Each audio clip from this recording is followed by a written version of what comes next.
When the new owners bought the former home of Donna Douglas, the beloved actress who played Elly May Clampett on the Beverly Hillbillies, they expected charm, not terror. On their very first night, as they unpacked boxes, the radio in the living room switched on by itself. A gospel hymn played faintly, though the dial hadn't been touched in years. Moments later, the scent of magnolia perfume, Donna's favorite, drifted through the halls. At first, they thought it was a quaint coincidence. But when the family dog refused to step past the threshold of the master bedroom and growled at the empty corner of the room, they began to wonder if they'd just purchased more than a house. They'd inherited a ghost. The house itself was a modest Southern-style home, with white shutters, a wraparound porch, and a yard that still bloomed with roses and camellias.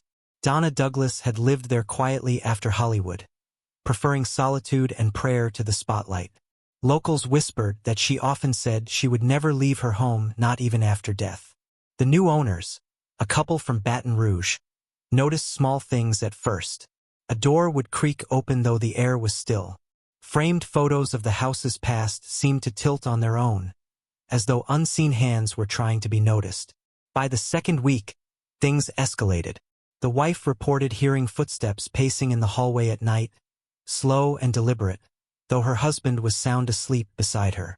On another night, she swore she heard a woman humming in the kitchen.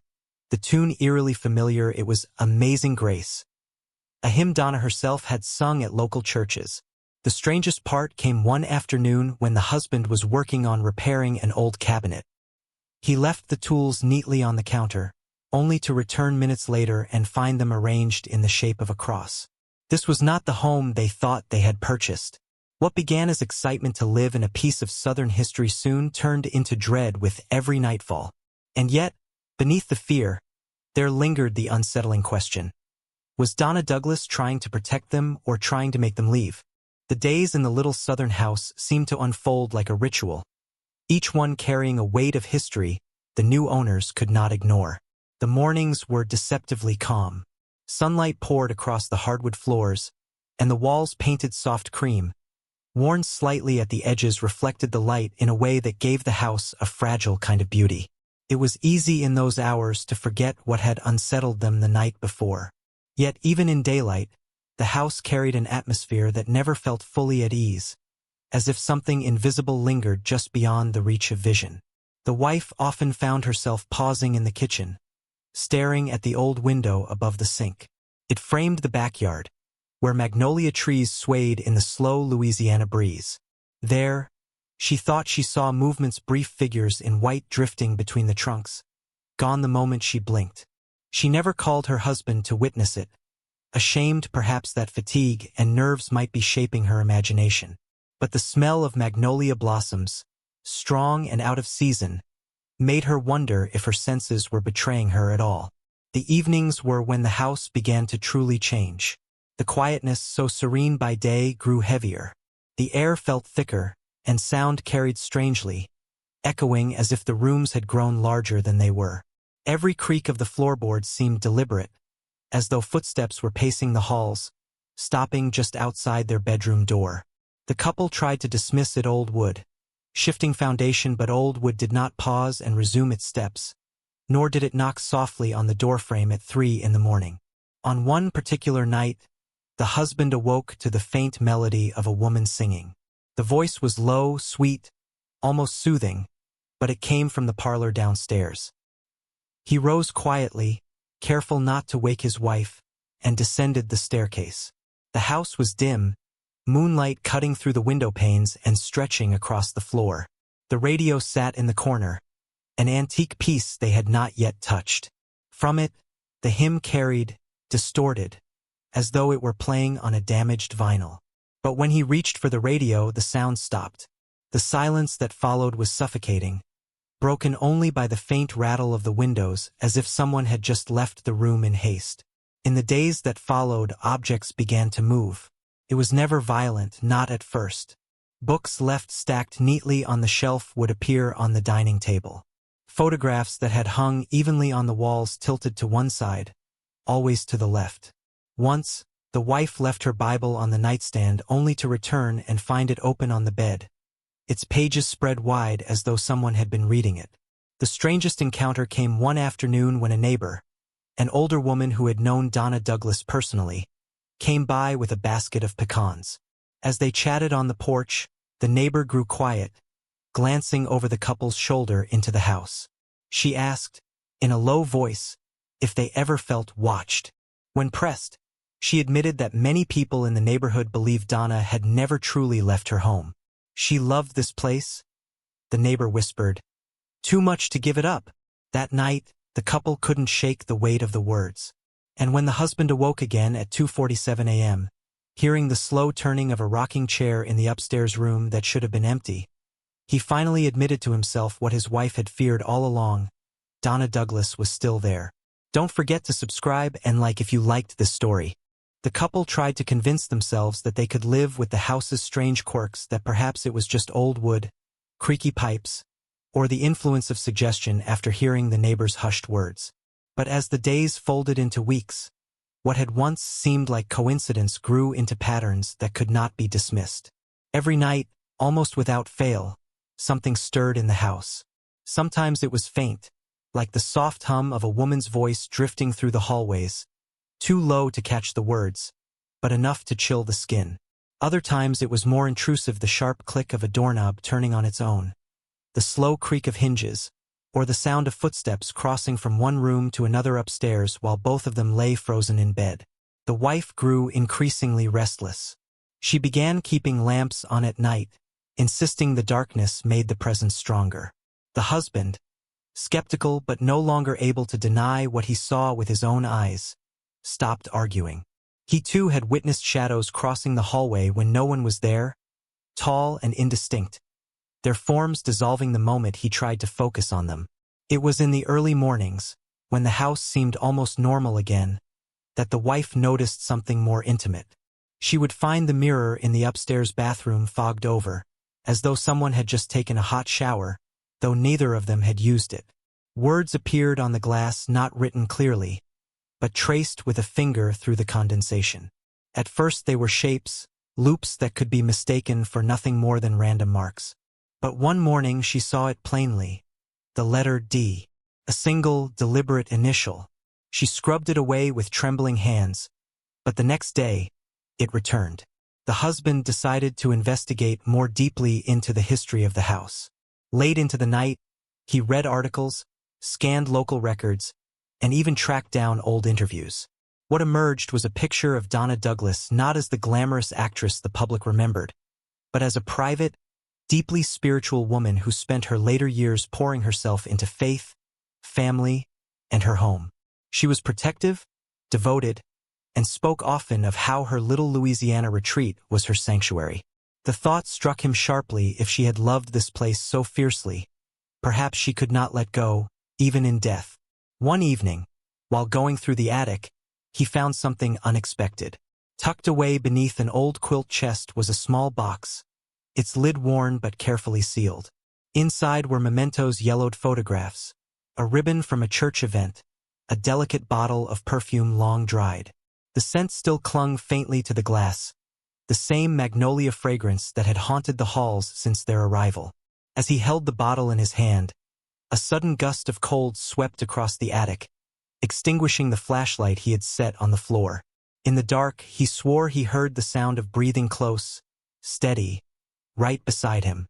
Meanwhile, the wife's dreams grew worse. At first, they were fleeting visions of a woman standing at the end of their bed, smiling faintly, her features blurred by shadow. But soon the dreams sharpened. She saw the woman's face clearly, eyes wide and unblinking, lips moving as if to form words she could not hear. Each time she awoke, the house seemed to echo with a heaviness, as though the dream had left a residue that clung to every corner of the room. The tension between them began to grow. The wife insisted the spirit was trying to push them out, that the house wanted to remain untouched. The husband, though shaken, believed the opposite, that perhaps Donna Douglas was trying to communicate, to leave behind a message, something unfinished. Neither of them could prove the other wrong, but each night added more weight to their fears. And then came the night when both of them heard it at once. They were sitting in the living room, speaking quietly over tea, when a clear, unmistakable voice rang out from the upstairs landing. It was a woman's voice, soft yet commanding, calling a name neither of them recognized. The sound froze them in place, the teacups trembling in their hands. Slowly, they turned their heads toward the staircase, and there, just for an instant, they saw her standing at the top step, dressed in white, her expression unreadable before she vanished into the shadows. The house no longer felt merely haunted, felt inhabited. The days that followed blurred into one another, as though the house itself had taken hold of their sense of time. Each morning, the couple would wake to the same heavy silence, a silence that seemed deeper than ordinary quiet, thick, almost pressing, as though the walls themselves were holding their breath. The wife began to notice that the air inside the house never felt the same as the air outside. When she opened the front door, the world was bright and alive. Birdsong, cicadas humming, the smell of cut grass and damp soil. But the moment she stepped back over the threshold, everything grew still. Even sound seemed to fade, leaving her with the uneasy feeling that the house belonged to another realm, one where time and nature did not flow the same way. The couple tried to continue their lives within this strange rhythm. The husband busied himself with small repairs, as if keeping his hands occupied could distract him from the whispers he now admitted to hearing. He would be hammering a nail into the porch frame, only to pause because somewhere, just out of earshot, a woman's voice spoke his name. Always faint, always impossible to trace, yet impossible to dismiss. The wife, meanwhile, spent more and more time in the parlor. She felt drawn to it, though she could not explain why. There, in the fading light of evening, she would sit on the sofa and watch as shadows gathered in the corners. Sometimes she caught the faintest movement, a figure turning away, a skirt brushing against the floorboards, a face watching her only long enough for her heart to race before it was gone. One evening, as dusk pressed itself against the windows, she noticed something new. The old rocking chair, a piece they hadn't touched since moving in, began to sway gently on its own. At first it was subtle, as if a draft had slipped through the house. But when she placed her hand on it to still the motion, the wood pressed back against her palm with unmistakable force. Someone unseen was still sitting there. She stumbled backward, heart pounding, the sound of the chair's creak filling the room until it stopped abruptly, leaving the air colder than before. They began to argue more frequently, each of them exhausted from nights of broken sleep. The wife insisted the spirit wanted them gone.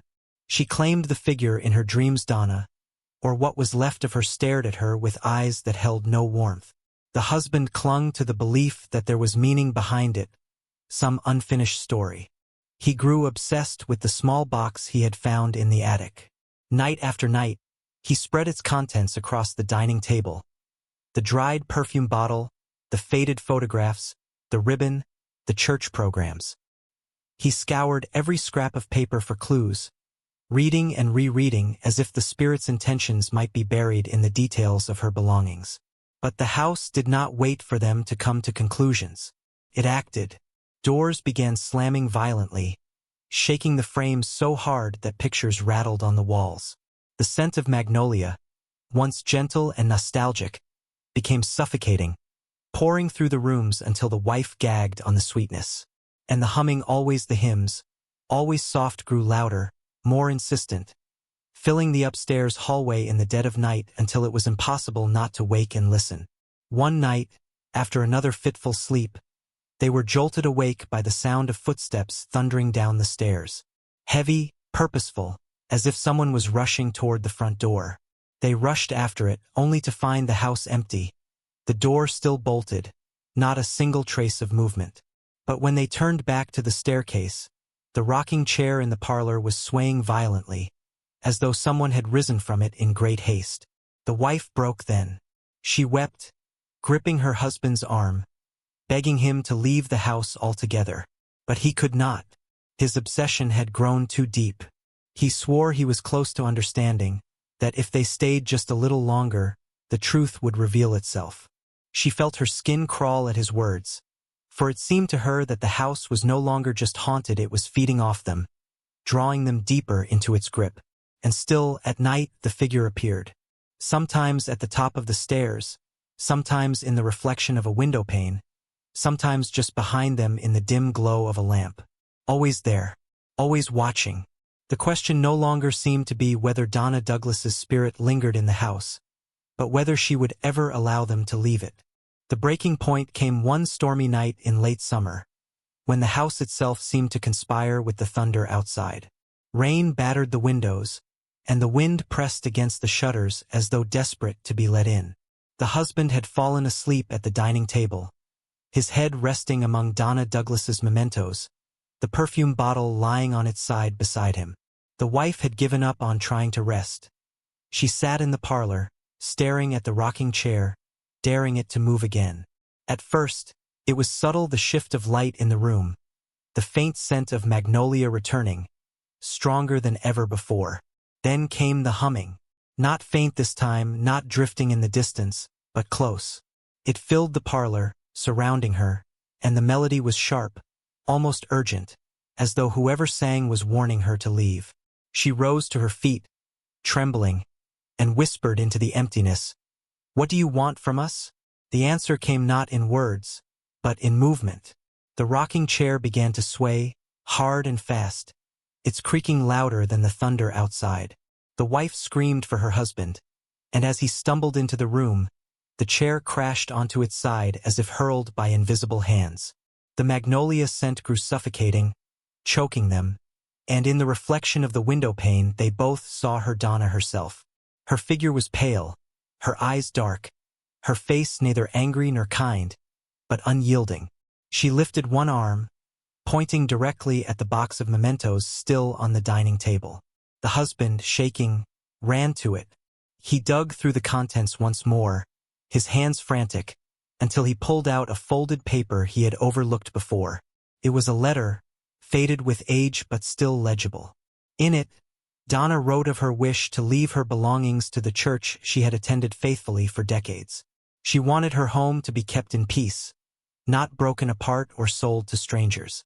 Her words were clear: "This house is my sanctuary, my gift to God. Let it never fall into careless hands." The husband read the lines aloud, his voice breaking as he realized what they had done. They had entered not just a house, but a sanctuary, one Donna had sworn to protect even in death. The moment the final word left his lips, the humming ceased.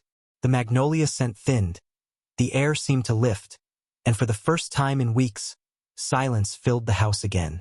They did not sleep that night.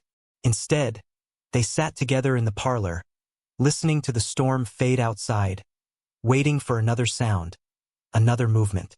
But nothing came. The house was still, as though it had finally said what it needed to say. The next morning, under a pale sky, they packed their belongings. They left the house just as it was, even the mementos spread out across the table.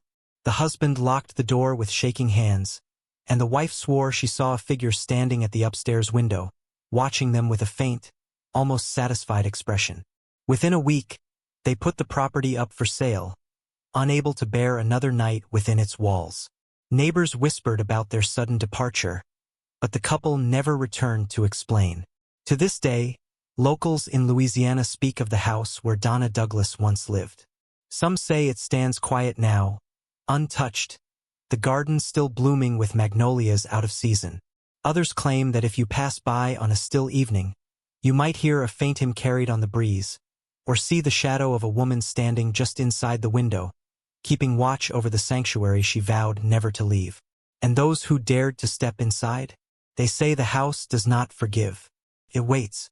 Even after they left, the couple could not shake the house from their minds. Nights in their new apartment were quieter, yet not free of the past. The wife often woke from dreams of magnolia blossoms pressed against her face, the scent so strong she swore it lingered on her pillow. The husband found himself reaching for his phone in the middle of the night, tempted to call the realtor, to ask if the house had sold, to know if someone else had dared to move in. When word came back that the property remained empty, they both felt a strange relief yet also guilt. It was as if the house itself had chosen solitude, waiting for someone who understood its history, its sanctity. Locals began avoiding the property altogether. Children dared each other to touch the gate but never stepped inside. Churchgoers said the magnolias bloomed brighter there than anywhere else in the parish, a sign that Donna's spirit still walked the grounds. And then came the story of a passerby, a delivery driver who swore he saw a woman on the porch one twilight evening. She sat in the rocking chair, her figure pale but solid, her hands folded in her lap as though she were simply enjoying the breeze. When he blinked, she was gone, the chair still swaying gently on its own. For those who knew her, it brought a kind of comfort. That Donna Douglas, beloved daughter of the South, still kept her home close, still kept watch. But for the couple who once lived within her walls, it was a warning. They spoke of it rarely, and when they did, their voices lowered, their eyes shifting away. They would say only this: Donna never left, she never will. And the house, resting quietly beneath the Louisiana sky, waits with its doors closed, its windows watching, its rooms forever touched by a presence that refuses to fade. Don't forget to subscribe and like if you liked this story.